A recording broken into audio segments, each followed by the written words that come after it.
हमारे सामने प्रश्न दिया है कि सिद्ध कीजिए कि किसी समतल में स्थित बिंदुओं के समुच्चय ए में आर यहाँ पर संबंध दिया गया है, जहाँ पी क्यू युग्म है। बिंदु पी के मूल बिंदु से दूरी बिंदु क्यू के मूल बिंदु की दूरी के समान है।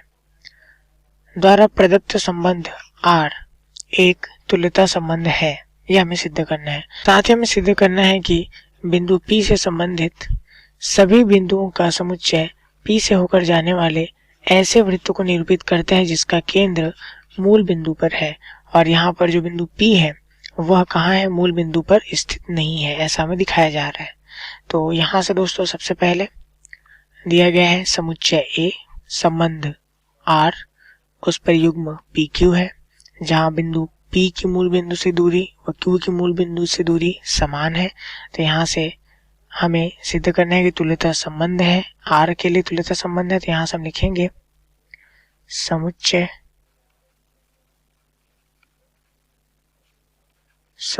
ए पर परिभाषित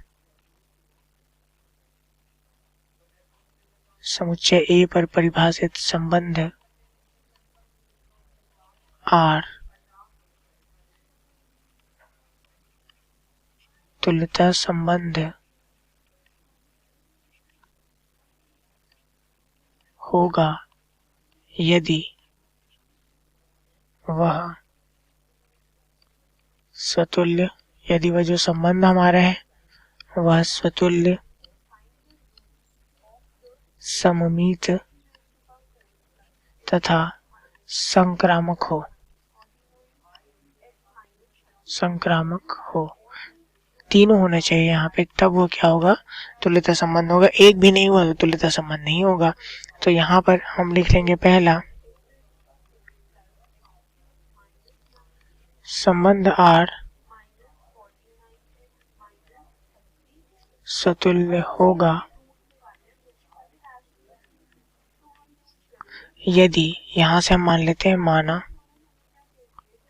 माना कि हमारे पास आर में एक युग्म है ए, और यहाँ पर जो ए है वह संबंधित है हमारे समुच्चय ए के। तो इस स्थिति में दोस्तों हमें क्या बोला गया है, इस स्थिति में बोला गया है कि पी क्यू ये हमारे पास युग्म है, बिंदु पी के मूल बिंदु से दूरी व क्यू के मूल बिंदु से दूरी समान है। तो यहाँ से हम लिखेंगे आर के लिए यहाँ से हम लिख सकते हैं ओ से बिंदु ए की जो दूरी होगी वही हमारे ओ से बिंदु ए की दूरी हो जाएगी, और यहाँ ओ जो है ओ मूल बिंदु है।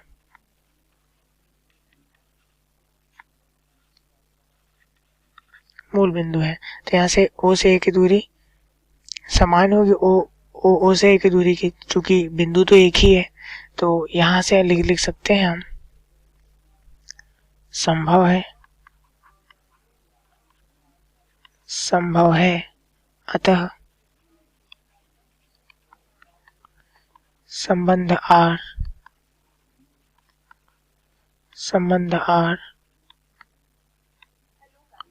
स्वतुल्य है।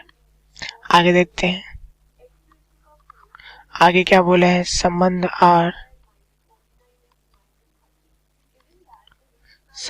आर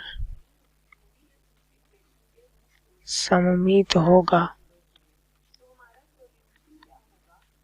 यदि, यहाँ से मान लेते हैं माना हमारे पास यदि युग्म है ए बी जो कि संबंधित हो आर से, तो सम्मित होगा। किस स्थिति में सम्मित होगा, यदि हमें युग्म मिले बी ए जो कि संबंधित हो आर से, और यहाँ पर ए बी दोनों क्या है, ए के अवयव है, इस स्थिति में सम्मित होगा। तो यहाँ से हम आर के लिए देख लेते हैं शर्त को, ये संपूर्ण या शर्त को पूर्ण करता है कि नहीं।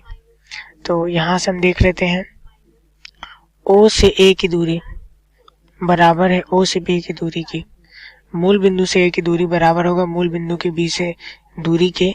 आर के लिए ऐसा हम लिख सकते हैं। तो इस स्थिति में क्या हम लिख सकते हैं, इसके लिए बी ए संबंधित आर से दिया, इसके लिए हम लिख सकते हैं बी ओ से बी की दूरी बराबर होगा हमारे ओ से ए की दूरी के, ऐसा हम लिख सकते हैं। तो यह क्या हो गया, यह संभव होगा। तो यहाँ से हम लिखेंगे संभव है। अतः संबंध आर क्या है, सम्मित है, ऐसा हम कह पाएंगे। क्योंकि देखो यह क्या कर रहे हैं, शर्त को पूर्ण कर रहे हैं। आगे देखते हैं। तीसरा हम लिखेंगे संबंध आर संक्रामक होगा यदि, किस स्थिति में संक्रामक होगा, तो यहाँ से हम लिख लेते हैं माना यदि हमारे पास दो युग्म है ए बी संबंधित हो आर से तथा बी सी संबंधित हो आर से, यह दो युग्म हमारे पास है, तो संक्रामक कब होगा, उस स्थिति में संक्रामक होगा जब हमें युग्म मिलेगा ए सी संबंधित हो आर से। और यहाँ पर जो तीनों हमारे पास दिखाई दे रहे हैं ए बी व सी, तीनों यहाँ पर हमारे पास हमारे दिए गए समुच्चय के क्या होंगे, अवयव होंगे। तो यहाँ पर दोस्तों हम देख सकते हैं कि क्या आर के लिए हम देखते हैं शर्त को पूर्ण करता है कि नहीं। आर के लिए मूल बिंदु से ए तक की दूरी ओ ए बराबर है ओ बी के, तथा साथ ही साथ मूल बिंदु से बी तक की दूरी बराबर है मूल बिंदु से सी तक की दूरी के। तो यहाँ से हम देख सकते हैं, इसलिए ओ बी क्या हो जाएगा, ओ ए बराबर हो जाएगा ओ सी के। तो हम कह सकते हैं अतः ए सी क्या होगा, संबंधित होगा आर से। यहाँ से हम कह सकते हैं संभव है। अतः संबंध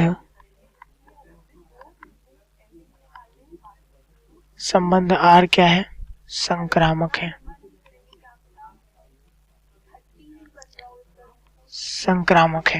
तो यहाँ से हम कह सकते हैं अतः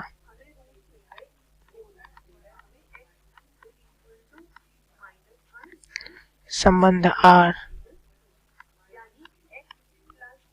तुल्यता संबंध है, ऐसा हम कह पाएंगे।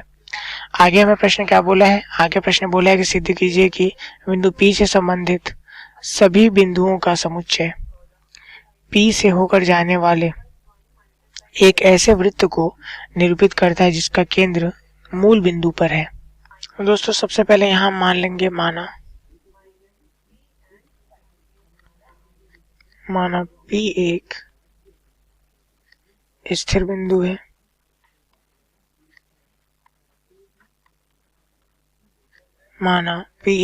बिंदु है, तथा Q अन्य बिंदु है जहाँ हमारे पास पी क्यू संबंधित है हमारे आर से, और इसके लिए दोनों क्या है, मूल बिंदु से समान दूरी पर है। OP बराबर है OQ के। अब इसे समझने के लिए हम यहाँ देख लेते हैं, यहाँ पर यदि हमारे पास हमारा मूल बिंदु है, यहाँ मूल बिंदु O है, यहाँ पर बिंदु P है, यह हमारा स्थिर बिंदु P है। अब यहाँ पर जो Q बिंदु है यह गति कर रहा है और उसका जो दूरी है मूल बिंदु से सदैव समान रहेगा। Q यहाँ पर भी हो सकता है, ये Q डैश से दर्शाते थे, ये Q डबल डैश, Q यहाँ पे भी हो सकता है Q ट्रिपल डैश, यहाँ भी हो सकता है Q डैश डैश डैश। अब यहाँ से हम देख सकते हैं कि यहाँ पर ये क्या है, सभी समान है। ये कुछ इस प्रकार हमें क्या हो जाएंगे, प्राप्त होंगे, और वह समान किसके हो जाएगा, OP के हो जाएगा। तो दोस्तों यहाँ से हम क्या लिख पाएंगे, यहाँ से हम लिख पाएंगे Q इस प्रकार गति करता है या इस प्रकार गमन करता है कि उसकी मूल बिंदु से दूरी सदैव समान है तथा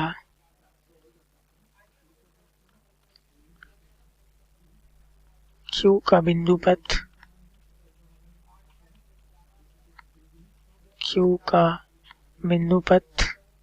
एक वृत्त है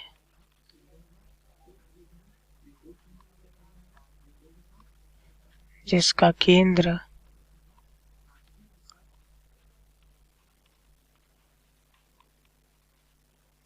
मूल बिंदु है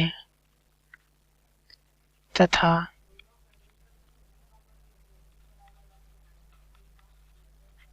बिंदु P से होकर जाता है। बिंदु P से होकर क्यों जाएगा? क्योंकि दूरी जो है OQ व OP की क्या है? समान है। तो यहाँ से हम लिख सकते हैं कि यहाँ से हम लिखेंगे P से संबंधित सभी बिंदु P से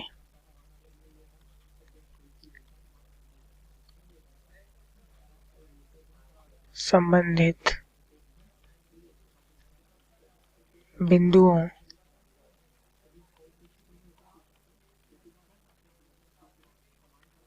का समुच्चय वृत्त बनाता है जो बिंदु P से होकर जा रहा है तथा केंद्र मूल बिंदु है जो बिंदु P से होकर जाता है तथा केंद्र मूल बिंदु है। तो जैसे कि दोस्तों हमें प्रश्न में बोला गया था, दो चीजें हमें सिद्ध करने के लिए बोली गई थी। एक तो हमने सिद्ध कर दिया कि आर तुल्यता संबंध है, दूसरा हमने यह भी सिद्ध कर दिया कि P से संबंधित बिंदुओं का समुच्चय वृत्त बनाता है जो बिंदु P से होकर जाता है तथा केंद्र मूल बिंदु है। उम्मीद है आप लोग के सवाल समझ में आया होगा। धन्यवाद।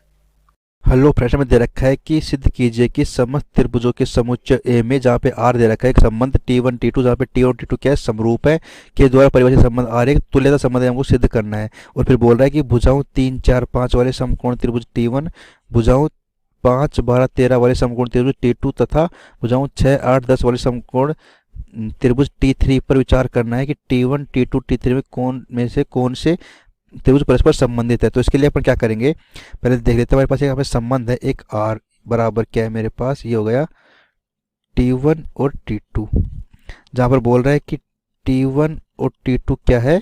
ये एक समरूप है, यानी कि समरूप है। तो ये हमको दे रखा है, यहाँ पे संबंध दे रखा है। तो अब हम यहाँ पे देखते हैं कि ये बोल रहा है कि यहाँ पे हमको सिद्ध करना है कि यह एक तुल्यता संबंध है। तो इसके लिए पहले मैं सिद्ध करूंगा कि ये एक समतुल्य संबंध है। तो मुझे समतुल्य की जांच करने के लिए मैं क्या करता हूँ कि यहाँ पे मैं मानता हूँ मेरे पास कोई एक यहाँ पे आकृति क्या है, एक कोई त्रिभुज है मेरे पास ए, यानी ए कोई मेरे पास एक त्रिभुज है। तो मैं जानता हूँ वो स्वयं के क्या होगा? समरूप होगा। तो ए क्या होगा? स्वयं से संबंधित हो जाएगा। तो यानी ए क्या है? ए से संबंधित है, यानी क्योंकि मैं जानता हूँ कि एक त्रिभुज स्वयं के क्या होता है? समरूप होता है। तो मेरे पास यहाँ पे ए कोमा ए क्या हो जाएगा? बिलोंग्स टू आर हो जाएगा, यानी एक ऐसा यहाँ पे विद्यमान है जो स्वयं से संबंधित है। तो यहाँ पे आ जाएगा मेरे पास ये एक समतुल्य संबंध आ जाएगा अपने पास। क्यों? क्योंकि हम जानते हैं कि कोई भी त्रिभुज स्वयं से समरूप होता है। यहाँ पर देखेंगे कि क्या यह संबंध एक सममित है या नहीं है। तो इसके लिए अपन क्या करते हैं, अपन दो आकृति ले लेंगे ए और बी जो एक दूसरे से संबंधित है। यानी मेरे पास त्रिभुज ए त्रिभुज बी से संबंधित है, क्योंकि तो यहाँ पे क्या हो गया कि त्रिभुज ए क्या है? बी के समरूप है, यानी कि मेरे पास ए कोमा बी क्या है? बिलोंग्स टू आर है। यदि ए क्या है, बी के समरूप है, तो बी जो बी क्या होगा, ये ए के समरूप आ जाएगा, यानी कि मेरे पास जो बी है ये संबंधित होगा किससे, ए से। तो बी कोमा ए क्या होगा, बिलोंग्स टू आर होगा, क्योंकि ए और बी क्या है, समरूप है, तो बी और ए भी समरूप होंगे, तो इसका मतलब क्या होगा, ये एक सममित संबंध आ गया। अब चेक करते हैं कि क्या यह एक संक्रामक संबंध है या नहीं। तो संक्रामक संबंध चेक करने के लिए हम यहाँ पे 3 आकृतियाँ ले लेंगे, जिसमें से एक क्या है, संबंधित है मेरे पास बी से, यानी त्रिभुज ए क्या है, त्रिभुज बी के समरूप है, यानी कि ए कोमा बी क्या है, बिलोंग्स टू आर है। और जो त्रिभुज बी है ये त्रिभुज सी से संबंधित है, यानी कि मेरे पास में B comma C belongs to R है। तो हम जानते हैं कि यदि ए बी से समरूप है और बी क्या है, सी के समरूप है, तो सी क्या होगा, ए के समरूप हो जाएगा, यानी कि मेरे पास में ए क्या होगा, ये सी के समरूप आ जाएगा, यानी कि मेरे पास ए कोमा सी क्या होगा, ये बिलोंग्स टू आर हो जाएगा। तो यहाँ पर हम कह सकते हैं कि हमारे पास संबंध आर क्या हो गया, एक संक्रामक संबंध हो गया। तो हमारे पास संबंध आर क्या हो गया, समतुल्य है, सममित है और संक्रामक है। अतः हम यहाँ से लिख देंगे कि मेरे पास जो संबंध आर है ये हो गया एक तुल्यता संबंध। तो ये जो हमें सिद्ध करना था कि संबंध आर एक तुल्यता संबंध है, तो हमने ये सिद्ध कर दिया, क्योंकि ये एक समतुल्य है, सममित है और संक्रामक संबंध है। तो इसके मतलब क्या हुआ कि आर एक तुल्यता संबंध आ गया। अब देखते हैं, यहाँ पर हमको दे रखा है क्या कि जो T1 क्या है, एक समकोण त्रिभुज भुजाओं जिसकी भुजा क्या है 3, 4 और 5, ये तो हो गया मेरे पास में T1। अब T2 क्या है, जिसकी भुजा की लंबाई क्या है 5, 12 और 13 हो गया, T2 हो गया। अब T3 क्या है, जिसकी भुजा की लंबाई क्या है मेरे पास 6, 8 और 10 हो गया मेरे पास में T3। तो बोल रहा है कि विचार करना है कि T1, T2, T3 में कौन कौन से त्रिभुज एक दूसरे से संबंधित होंगे। तो पहले देखेंगे हम T1 और T2 में। तो मैं यहाँ पे ले लूँगा कि T1 व T2 में, इसमें देखते हैं हम कि यदि ये समरूप इनको सिद्ध करना है तो क्या होंगे, इनकी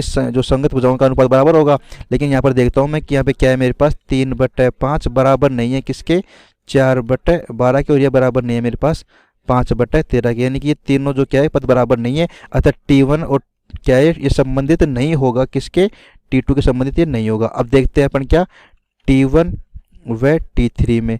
तो यहाँ पर आ जाएगा मेरे पास में, पहले दे रखी है भुजा क्या 3, 4, 5 और फिर दे रखी है 6, 8, 10। हम जानते हैं कि यहाँ पर मेरे पास में 3/6 बराबर में 4/8 बराबर में 5/10 है, क्योंकि इनका अनुपात क्या है 1/2 के बराबर है। अतः यहाँ पर जो मेरे पास T1 क्या हो गया T3 से संबंधित आ गया। अब चेक करेंगे हम यहाँ पे T2 व T3 में। तो यहाँ पर हम देख लेंगे कि मेरे पास यहाँ पे क्या क्या अवयव आ गए। एक तो आ गया मेरे पास 5, 12 और 13 है, तो यानी कि मेरे पास में यहाँ पे आ गया कि 5/6 ये बराबर नहीं है किसके, 12/8 के, और ये बराबर नहीं है मेरे पास में 13/10 के। अतः यहाँ पर क्या हो गया कि T2 व T3 भी संबंधित नहीं है। तो यहाँ पर मेरे पास जो T2 है ये संबंधित नहीं है किसके, T3 के। तो मैंने सिद्ध कर दिया कि मेरे पास यहाँ पे क्या है सिर्फ कि T1 और T3 संबंधित है एक दूसरे से, बाकी कोई भी संबंधित नहीं है। तो हमारे इसका आंसर हो गया। हेलो फ्रेंड्स, हमें दे रखा है कि सिद्ध करना है कि समस्त बहुभुजों के समुच्चय A में R क्या है, एक ऐसा संबंध है जहाँ पे P1 और P2 क्या है कि P1 तथा P2 की भुजाओं की संख्याएं समान है प्रकार से संबंधित है हमारे पास R। तो सिद्ध करना है कि ये एक तुल्यता संबंध है, और बोल रहा है कि 3, 4 और 5 लंबाई की भुजाओं वाले समकोण त्रिभुज से संबंध समुच्चय A के सभी अवयवों का समुच्चय में ज्ञात करना है। तो इसके लिए हम देखते हैं, पहले हमको दे रखा है यहाँ पे एक संबंध R है यहाँ पर कि इस प्रकार है कि यहाँ पे क्या है ये P1 और P2, जहाँ पर हमारे पास क्या है कि P1 व P2 क्या है, इनमें भुजाओं की संख्या समान है, में भुजाओं की जो संख्या है ये समान है, भुजाओं की संख्या क्या है ये समान है। ये अपने को यहाँ पे संबंध दे रखा है। तो अपन देखते हैं कि इसको सिद्ध करने के लिए ये तुल्यता संबंध है, हम यहाँ पे समतुल्य सिद्ध करेंगे, संक्रामक सिद्ध करेंगे और सममित सिद्ध करेंगे। तो पहले मैं चेक करता हूँ क्या ये समतुल्य है या नहीं है। तो पहले यहाँ पे चेक करेंगे कि क्या यह एक समतुल्य है या नहीं है। तो अपन देखते हैं यदि हमारे पास कोई एक आकृति ऐसी कोई ऐसी आकृति है जो संबंधित किससे होगी, ए से होगी। क्यों? क्योंकि एक आकृति की भुजाओं की संख्या क्या होती है, फिक्स होती है, तो समान ही होंगी। तो इसका मतलब क्या हुआ, मेरे पास ए कोमा ए क्या है, ये संबंध आर का अवयव होगा, क्योंकि एक की कोई आकृति है तो उसमें भुजाओं की संख्या समान होती है, स्वयं की समान होती है। तो यहाँ से मेरे पास आ गई एक समतुल्य संबंध हो गया, क्योंकि इसमें ए कोमा ए क्या होगा, ये बिलोंग्स टू आर होगा। अब चेक करेंगे क्या यह सममित है या नहीं है। तो इसके लिए अपन देखते हैं, हमें जांच करनी है क्या यह एक सममित है या नहीं है। तो इसके लिए अपन देखते हैं कि मेरे पास ऐसा कोई एक दो आकृतियां ए और बी जो इस एक दूसरे से संबंधित है, यानी ए संबंधित किससे है, बी से है। तो इसका मतलब क्या हुआ कि A comma B belongs to R, यानी ए और बी में भुजाओं की संख्या समान है। तो यदि ए और बी में भुजाओं की संख्या समान, तो बी और ए में भुजाओं की संख्या समान होगी। अतः हम यहाँ पे कह सकते हैं कि जो मेरे पास एक बी होगा ये ए से संबंधित होगा। क्यों? क्योंकि इन दोनों में भुजाओं की संख्या समान है, तो यानी कि मेरे पास बी कोमा ए क्या हो गया, संबंध आर का एक अवयव हो गया। अतः ये क्या हो गया, मेरे पास आर क्या हो गया, एक सम्मित संबंध है। अब देखते हैं क्या यह एक संक्रामक है या नहीं है, तो अपने को चेक करना है तीसरे पार्ट में कि क्या यह एक संक्रामक है या नहीं है। तो इसमें हम देखते हैं, हमने मान लिया कि ए क्या संबंधित है मेरे पास बी से, तो यानी कि ए कोमा बी, बी क्या हो गया, ये हमारे पास आर का एक अवयव हो गया। और बी किससे संबंधित है, सी से, यानी कि मेरे पास में बी कोमा सी क्या है, आर का एक अवयव हो गया। तो हम देखते हैं कि मेरे पास जो ए है इसमें भुजाओं की संख्या बी के बराबर है और बी में जो भुजाओं की संख्या है वो सी के बराबर है।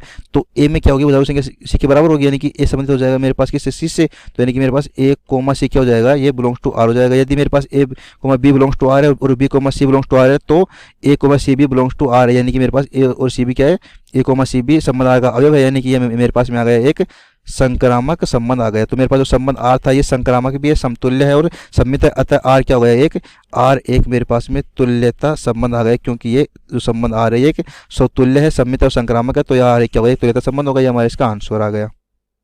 अब ये बोल रहा है हमारे पास कि यहाँ पर हमारे पास 3, 4, 5 लंबाई की भुजाओं वाले समकोण त्रिभुज से संबंधित एक समुच्चय ए ज्ञात करना है। और हमें यहाँ पे पता है कि जो संबंध आर क्या है कि दो आकृतियां जिन भुजाओं की संख्या समान है।